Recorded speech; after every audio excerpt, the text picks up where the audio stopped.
আজকে আমি আপনাদেরকে ক্লে দিয়ে ছোট একটা ফুলের টব তৈরি করে দেখাবো। তো আমি এখানে পিঙ্ক কালার ক্লে নিয়ে নিয়েছি।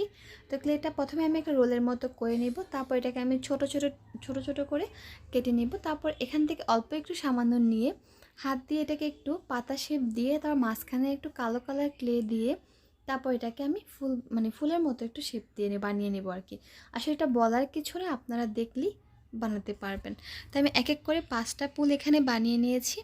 তারপর ফুলটা একটা সাইডে রেখে দিব, রেখে আমি এখন ফুলের যে ডাট বলে এটা আমি বানিয়ে নেব। তো এটার জন্য আমার লাগবে গুনা, মানে এটাকে কার বাসায় কী বলে জানি না, গুনাই বললাম। তো এটা আমি নিয়ে দেবো ছোটো ছোটো, মানে কেচি দিয়ে কেটে আমি ছোটো ছোটো করে নিয়েছি। এখন এটার জন্য আমার ক্লে লাগবে সবুজ কালার। ক্লেটা নিয়ে ক্লেটাকেও আমি ছোটো ছোটো করে নিলাম, মানে যতটুকু পরিমাণ লাগবে আর কি।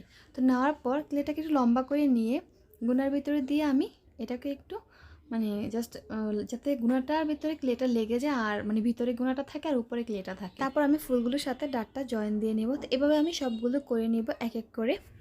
আপনারা চাইলে কিন্তু এখানে যে কোনো ধরনের কালারের ক্লে দিয়ে কিন্তু এই ফুলগুলো তৈরি করতে পারেন। তো আমার দেন সবগুলো তৈরি করা হয়ে গিয়েছে। এখন আমি একটা ছোট টব বানিয়ে নেব।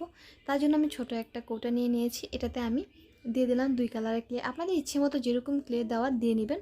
তারপর উপরে আমি একটু যেখানে একটু মাটি মাটি ভাব লাগে এরকম একটু ক্লে দিলাম, আর কি মাটি না, ইট কালার একটা ক্লে দিলাম। তারপর সাইড দিয়ে আমি একটু আমার অফ হোয়াইট কালার ক্লে দিয়ে দিলাম, দিয়ে একটু আর কি জাস্ট ওইটা টপটা দেখা যাবে না, সুন্দর লাগবে এজন্য দেওয়া। তারপর আমি ফুলগুলো আস্তে আস্তে গেঁথে নিলাম আর কি টপের মাঝে।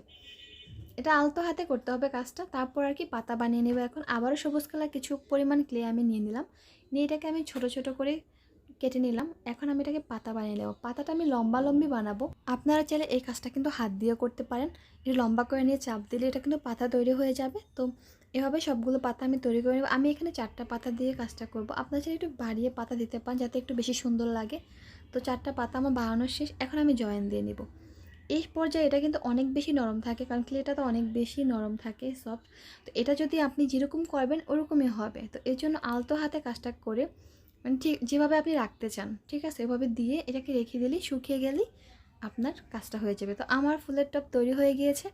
তো কেমন হয়েছে আমার ফুলের টবটা অবশ্যই কমেন্ট করে জানাবেন। ভালো লাগে লাইক দিতে ভুলবেন না, শেয়ার করতে বলবেন। এই ভিডিওটা যদি ফেসবুক পেজ থেকে দেখে থাকেন অবশ্যই আমার পেজটি ফলো দিয়ে সাথে থাকবেন, আর যদি ইউটিউব চ্যানেল থেকে দেখে থাকেন অবশ্যই আমার ইউটিউব চ্যানেলটি সাবস্ক্রাইব করে দেবেন। সবাই ভালো থাকবেন, আল্লাহ হাফিজ।